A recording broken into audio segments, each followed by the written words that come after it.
Hanania Hertzberg was a noted manahel and mechanech for many years.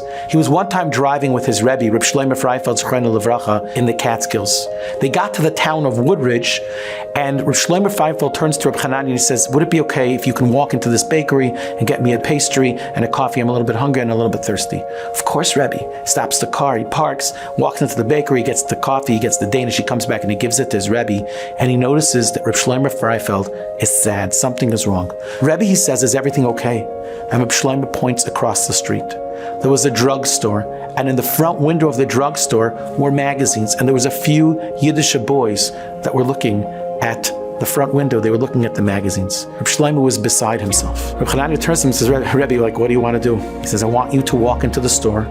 I want you to find the owner, and I want you to ask him how much money he makes in the month of July and August off of magazine sales. What, Rebbe? That's a little strange. Please, he says, Reb Hanania, please go in there. Hanania walks in there. He goes over to the proprietor. He says, I know this is strange. I know it's weird.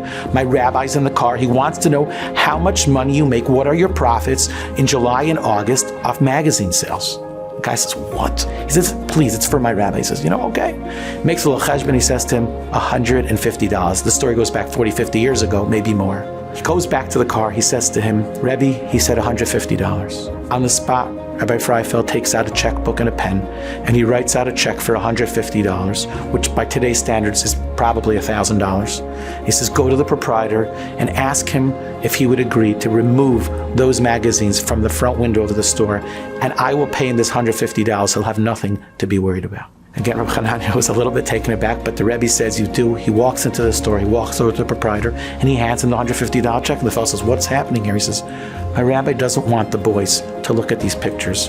Would you agree to take them out of the store window? The fellow said, he's willing to pay $150? He says, yeah, it's important to him. Wow, he says, I respect that. Tell your rabbi he could keep the $150. Starting today, I'm going to move the magazines to the back of the store. These boys should not have to see this.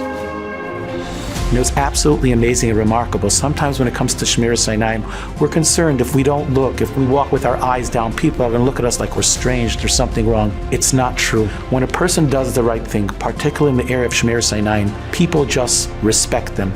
And most importantly, we gain respect in the eyes of the Ribbono Shel Olam himself, and there's nothing more amazing than that.